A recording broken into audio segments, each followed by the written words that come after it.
Oke, Assalamualaikum warahmatullahi wabarakatuh. Bagaimana kabarnya teman-teman? Mudah-mudahan teman-teman dalam keadaan sehat, panjang umur, rezekinya banyak, dan selamat dunia akhirat.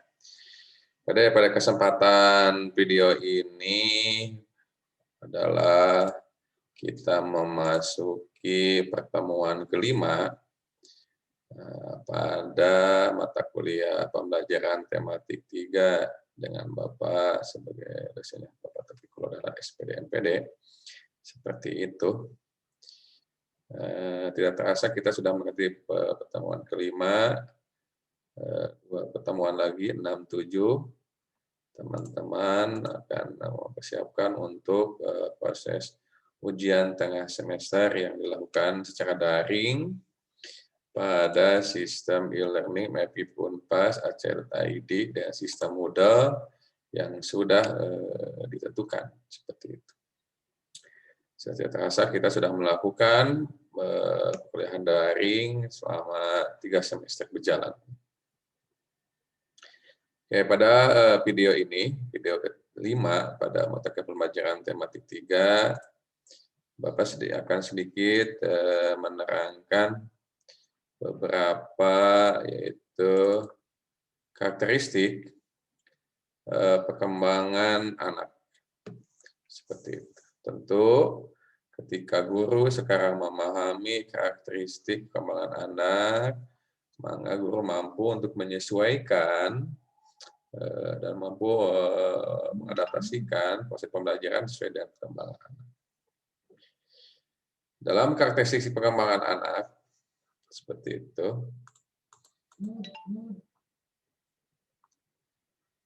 Usia kelas awal sekolah dasar, seperti itu, khususnya kelas 1, kelas 2, kelas 3.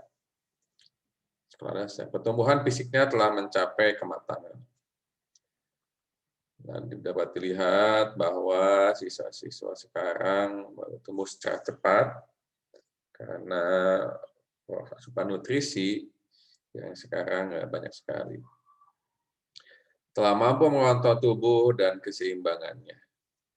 Dilihat mereka dapat melompat dengan kaki secara bergantian, dapat mengendarai sepeda roda 2, dapat menangkap bola, koordinasi tangan dan mata telah berkembang, telah mulai berkompetisi dengan teman sebayanya, mempunyai sahabat, mampu berbagi, dan mandiri, seperti itu. Dengan perubahan pola hidup sekarang ini, tentu semuanya berkembang secara cepat. Apapun itu dengan media informasi yang cepat saat ini, dengan asupan nutrisi, sehingga anak akan proses berkembang, akan mencapai kematangan sesuai dengan masa perkembangannya, seperti itu. Karakteristik perkembangan anak, biasanya usia kelas awal sekolah dasar akan terbentuk perkembangan emosi, akan terbentuk perkembangan kecerdasan, seperti itu. Dalam perkembangan emosi, telah dapat mengekspresikan reaksi terhadap orang lain. Rasa suka, tidak suka, marah, kecewa, sudah terlihat pada siswa-siswa awal sekolah dasar. Telah dapat mengontrol emosi, seperti itu, mereka mampu untuk menjalin relasi sahabat, berteman, bermain bersama, dan mengurangi perselisihan, seperti itu. Sudah mampu berpisah dengan orang tua. Nah, biasanya untuk siswa sekolah dasar, orang tua bisa menemani, seperti itu. Sudah beberapa bulan pada siswa sekolah dasar kelas 1, siswa berpisah dengan orang tuanya pada masa proses perpanjangan di sekolah. Kemudian telah mulai belajar dengan benar dan salah. Jadi mengetahui mana benar dan salah di proses ia mengidentifikasi pola lingkungannya, seperti itu. Lalu perkembangan kecerdasan. Nah, pada perkembangan kecerdasan ditunjukkan dengan kemampuannya dalam melakukan seriasi. Lalu mengelompokkan objek, mampu mengidentifikasi benda-benda apa saja yang ada di sekitarnya, mengelompokkan berdasarkan bentuknya, berdasarkan warna, berminat terhadap angka dan tulisan, mulai mempelajari hal-hal yang darinya konkret menuju ke abstrak seperti itu. Meningkatnya pembenaran kata sehingga banyak juga ketika siswa berinteraksi dengan siswa yang notabene dengan berbagai perbedaan keluarga, latar belakang keluarga, lingkungan, sehingga pembenaran kata semakin banyak seperti itu. Senang berbicara, memahami sebab akibat. Nah, ketika saya mengerjakan tugas, maka saya mendapatkan nilai dengan yang baik. Ketika saya berlaku baik, maka banyak sekali teman-teman yang akan suka pada saya. Sehingga mereka mulai mengadaptasikan diri, karena pada dasarnya manusia adalah makhluk adaptif, ya selalu beradaptasi dalam kondisi dan situasi bagaimanapun. Dan berkembangnya pemahaman terhadap ruang dan waktu. Kemampuan spasialnya sudah mulai, dan waktu, pemahaman terhadap waktu, bagaimana mengkondisikan waktu dengan baik dan benar. Nah, itu beberapa karakteristik perkembangan anak. Usia awal kelas SD pada perkembangan emosi dan perkembangan kecerdasan tentu harus dipahami supaya kita bisa mengikuti perkembangan mereka seperti itu. Nah, cara anak belajar,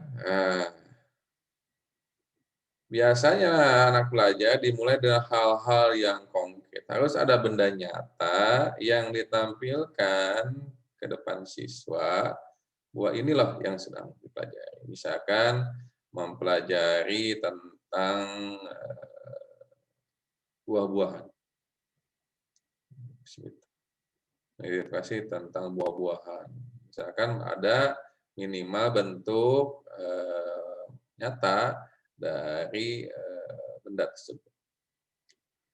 Anak usia sekolah dasar berada dalam tahapan operasi konkret.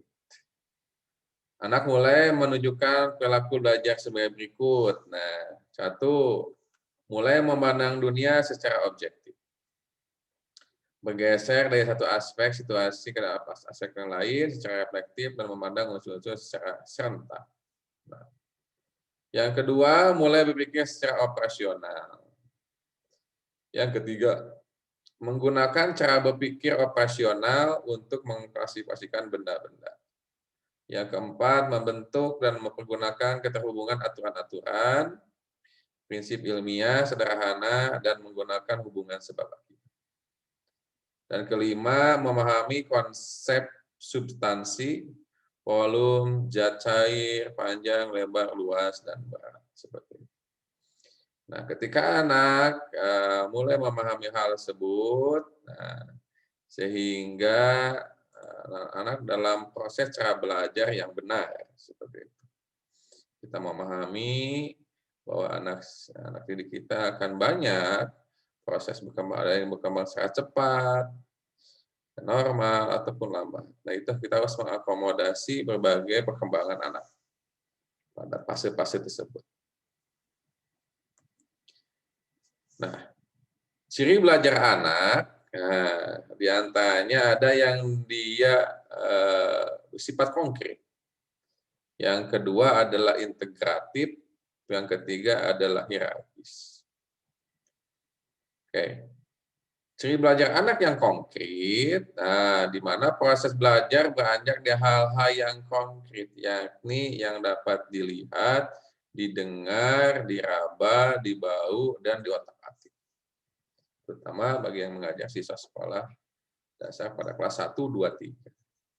Sehingga akan memberikan pengalaman yang bermakna. Seperti misalkan pembelajaran tentang bagaimana menggunakan masker yang baik dan benar. Minimal harus ada benda masker. Nah, seperti ini. Yang akan digunakan, oh ini masker, seperti itu. Ini bisa dilihat, bisa diraba, bisa dibentuk-bentuk, seperti apalagi dan sekarang pada masa COVID-19, Coronavirus Disease 2019. Bagaimana kita melakukan pola hidup 3M, menggunakan masker, menjaga jarak, dan mencuci tangan. Ini bentuknya. Nah, bagaimana siswa tahu mana yang bagian luar, mana bagian dalam, bagaimana talinya, bagaimana menggunakannya, seperti itu. Misalkan masing-masing. Nah, seperti ini. Ini harus tutup. Ini ada kawatnya di sini. Ini juga harus tutup pada dagu. Nah, ini yang bagaimana. Jangan sampai seperti ini, atau seperti ini. Jadi, gunakan sebaik ini, disimpan di telinga, jadi enak, tidak terlalu menekan. Nah, ini juga ini pembelajaran konkret. Ada benda nyata yang diajarkan ke siswa, dan siswa memahami dengan baik. Seperti itu. Selanjutnya, dia integratif. Nah, anak memandang sesuatu yang dipelajari sebagai suatu kebutuhan. Mereka belum mampu memilah-milah konsep dari berbagai disiplin ilmu. Yang ketiga adalah hierarkis. Anak belajar berkembang secara bertahap mulai dari hal-hal yang sederhana ke hal-hal yang lebih kompleks. Nah, dengan seiringnya waktu, anak akan mulai mampu memecahkan permasalahan yang sederhana, sedang, dan kompleks seperti itu. Sesuai dengan kemampuan, pengalaman, keilmuan yang mereka dapatkan.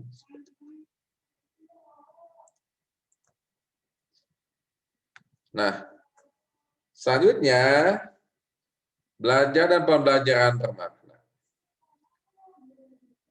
Proses bermakna dalam artikan bahwa adanya hubungan antara kehidupan sehari-hari siswa dengan kehidupan di sekolah yang mereka bisa ambil dan terapkan dalam kehidupan sehari dan menjadi suatu skill pengetahuan yang bermakna yang bermanfaat bagi kehidupan selanjutnya.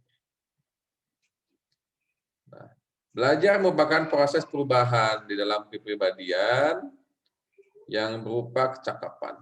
Nah, nanti berikanlah pengalaman-pengalaman yang baik. Pengalaman-pengalaman yang bisa mereka ingat, yang bisa mereka terapkan di dalam kehidupan sehari-hari mereka. Seperti itu. Lalu sikap, bagaimana memberikan sikap yang baik dan benar, perilaku yang baik dan benar, seperti itu.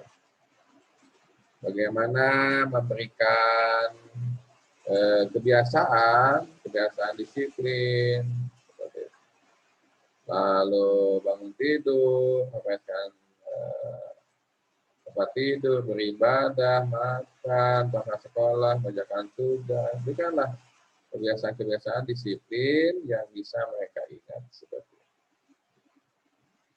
Selanjutnya, berikan juga mereka sikap-sikap religius. Sikap-sikap religius yang mana mereka meyakini bahwa ada zat, ada Tuhan yang mengatur atas semua kehidupan manusia. Lalu berikan kepandaian yang bersifat menetap dalam tingkah laku yang terjadi sebagai suatu hasil dari latihan dan pengalaman. Ketika pengetahuan, pengalaman, dan mereka mengisi sistematis akan menjadikan insan yang religius, yang beragama yang baik pula. Selanjutnya pembelajaran adalah proses interaksi antara anak dengan anak dengan sumber belajar, dan anak dengan pendidik. Nah, proses berkolaborasi itu, harus kan penting.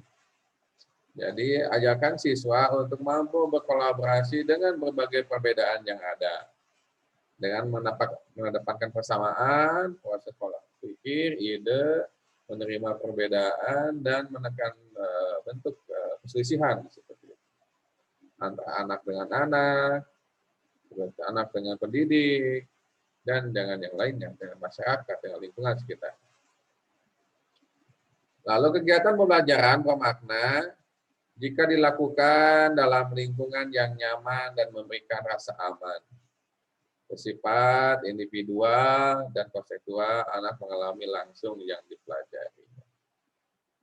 Ada sesuatu yang mereka ambil ketika mereka belajar di pendidikan formal yang diterapkan dalam kehidupan sehari-hari anak tersebut, dan dia bisa mengajarkan nilai-nilai tadi, sikap, percakapan, kebiasaan, kepandaian, nilai religius, seperti itu.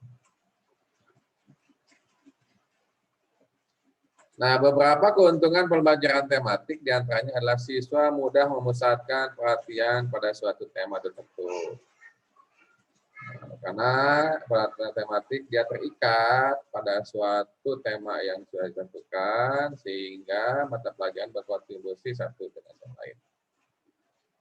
Lalu siswa mampu mempelajari pengetahuan dan pengembangan berbagai kompetensi dasar antara mata pelajaran dengan tema yang sama. Kemudian pemahaman terhadap materi pelajaran lebih mendalam dan berkesan. Lalu kompetensi dasar dapat dikembangkan lebih baik dengan mengkaitkan mata pelajaran lain dengan pengalaman pribadi siswa. Tentu ketika guru mampu mengemas pembelajaran tematik dengan baik dan benar, banyak sekali keuntungan-keuntungan yang akan diberikan kepada siswa. Seperti itu. Lalu siswa mampu lebih merasakan manfaat dan makna belajar karena materi disajikan dalam konteks tema yang jelas, seperti itu. Misalkan dalam tema hidup rukun, nah bagaimana setiap mata pelajaran berkontribusi dalam menyukseskan hidup rukun. Seperti itu. Ketujuh, siswa lebih bergairah belajar karena dapat berkomunikasi dengan situasi nyata. Untuk mengembangkan suatu kemampuan dalam satu mata pelajaran sekaligus mempelajari mata pelajaran yang lain. 8. Guru dapat menghemat waktu karena mata pelajaran yang disajikan dapat dipersiapkan sekaligus. Ketika siswa mampu menghubungkan antara kemampuan yang satu dengan kemampuan yang lainnya, nah, itu menjadi suatu keuntungan. Menghubungkan sesuatu dalam kehidupan nyata dengan berbagai pengetahuan yang dia dapat. Berbagai pengetahuan, pengalaman, semuanya dihubungkan satu sama lain. Sehingga siswa tidak kebingungan dalam mencari manfaat. Apa manfaat dalam proses matematisasi yang sudah saya pelajari? Penjumlahan, pengurangan. Oh, ini manfaat. Seperti itu.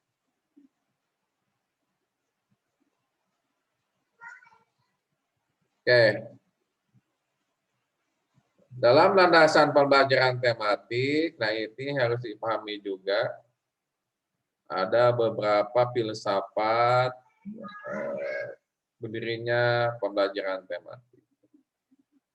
Suatu dasar filosofis, dasar berpikir, seperti itu, yang secara dalam, mengakar, sesuai dengan kebutuhan perkembangan siswa sekolah dasar. Di antaranya adalah progresivisme, di mana proses pembelajaran perlu ditekankan pada pembuatan kreativitas, pemberian sejumlah kegiatan, suasana yang alamiah, natural, dan memperhatikan pengalaman siswa.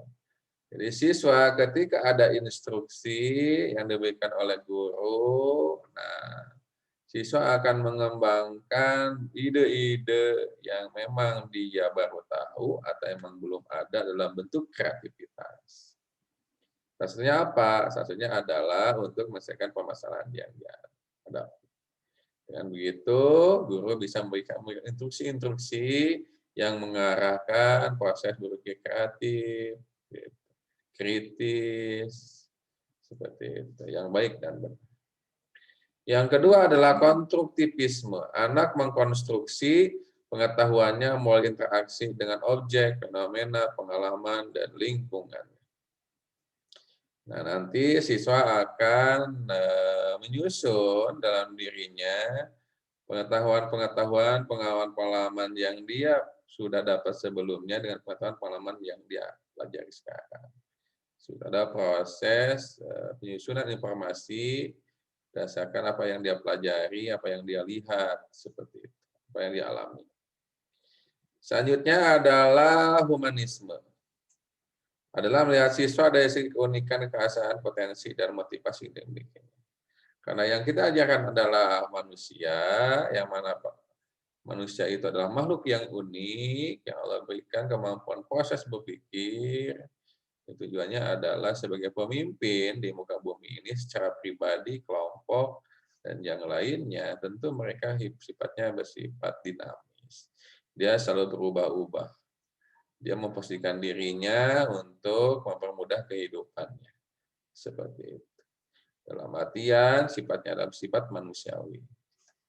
Jadi mengajarkan untuk mempunyai suatu tujuan tanpa menyinggung tujuan-tujuan kepentingan orang lain. Seperti itu. Nah, untuk pertemuan ini cukupkan sekian, nanti kita lanjutkan pada pertemuan selanjutnya, kita lanjutkan pada materi ini, dan kita nanti lihat analisis dari buku guru dan buku siswa. Oke, terima kasih atas kehadirannya, jaga kesehatan pada masa COVID-19 ini. Seperti itu, mudah-mudahan dijauhkan dari COVID-19. Salam buat keluarga di rumah, tetap semangat dalam proses perkuliahan daring ini. Semoga cepat pandemi ini cepat pulang. Terima kasih. Salam.